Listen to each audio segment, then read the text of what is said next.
The 14th Amendment of the U.S. Constitution states that all persons born or naturalized in the United States are citizens of the United States, and that no state shall make or enforce any law which shall abridge the privileges or immunities of citizens of the United States, nor deny to any person within its jurisdiction the equal protection of the laws. Despite this expectation, much of America's history is based on inequality. Those that managed the civil rights movement wanted to make sure that specific rights of the American people were supported by the United States government, as many throughout the nation sought to maintain their social hierarchy at the cost of others' access to the same rights. These leaders successfully fought for the creation of the Civil Rights Act of 1964. This law enforced the integration of public facilities like hotels, restaurants, theaters, retail stores, and granted extra protection towards voting.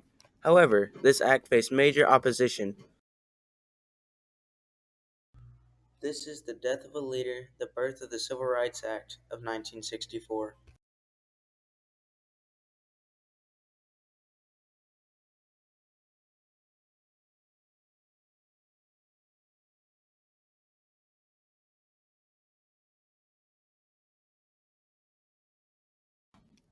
After the Civil War, the political landscape changed drastically. What initially was a small group of racially progressive politicians evolved into a torrent of radical Republicans ready to create a South that supported the newly created rights of African Americans. With the creation of the 13th Amendment, slavery became illegal, and with the passage of the 14th and 15th Amendments to the Constitution, the black American population can now vote as official citizens of this nation. However, this did not mean that they were free to use this new political power. After the Civil War, the national military was sent to the states that seceded from the Union. In order to maintain social orders, they patrolled the voting station, prevented any Southern uprising, and provided a buffer for the newly freed slaves against those that sought their doom. Jim Crow laws or black codes were strategically created to socially separate the American people based on their race.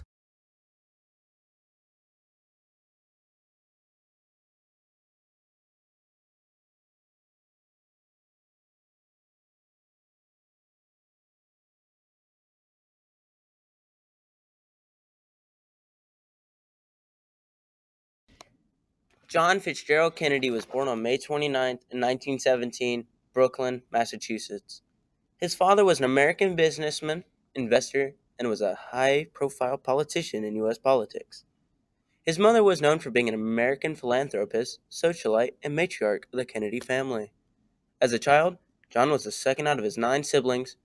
This large family dynamic shaped John's life as they relied on each other's political and social growth to gain more political influence.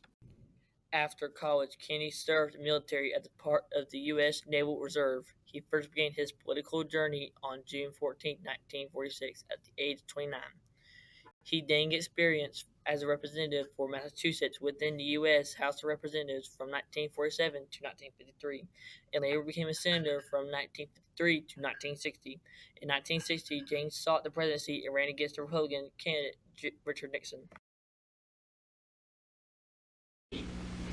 It ought to be possible for American consumers of any color to receive equal service in places of public accommodation, such as hotels and restaurants and theaters and retail stores, without being forced to resort to demonstrations in the street.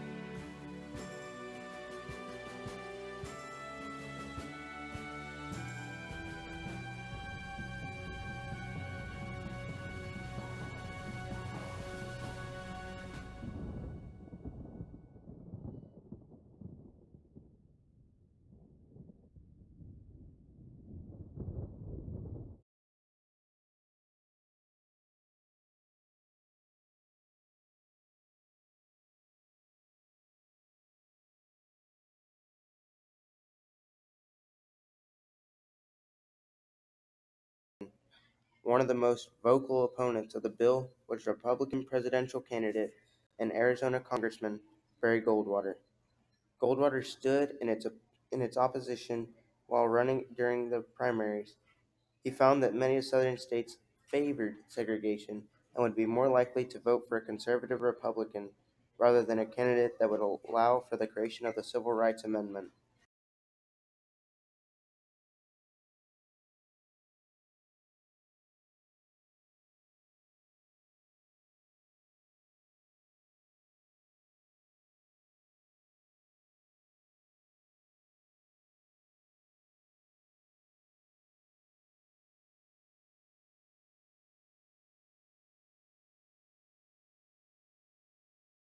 Goldwater stated, "I voted against the Civil Rights Act and I'd probably vote against it again. No one has the right to tell me who I have the right to rent a room to." With this perspective, white segregationists issued their support towards Goldwater.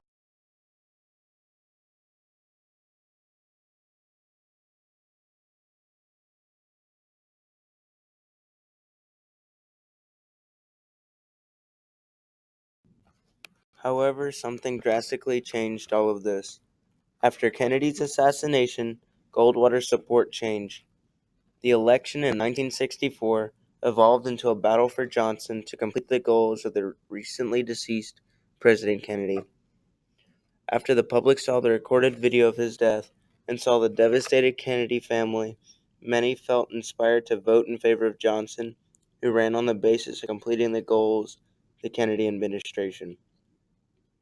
Originally, Johnson did not focus on the bill, but when he swore his oath to become president, he felt the drive to complete his own agenda and not fall under the shadow of Kennedy. Johnson was an experienced politician. Over the year, he had learned to use his size and stature to intimidate congressmen into signing bills that he valued. This was true of the Civil Rights Act as well. Before the election of 1864, Johnson worked directly with the civil rights advocates to collect enough allies in the House and Senate to vote for this act. Are you concerned perhaps about the Democrats taking advantage of this? After Lyndon Johnson, the biggest faker in the United States, having opposed the Civil Rights Act for all the years of his life, this is the phoniest individual that ever came around. Did you get that? Thank you, Senator.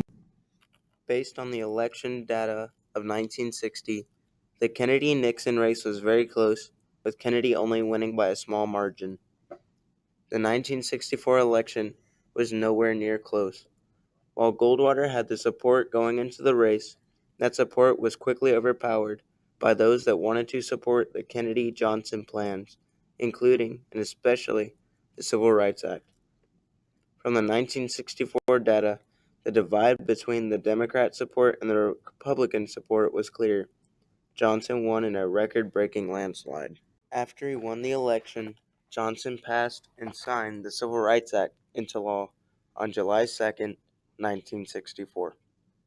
This date marks a major victory for the civil rights movement, as it outlaws discrimination based on race, color, religion, or national origin in hotels, motels, restaurants, theaters, and all other public accommodations engaged in interstate commerce.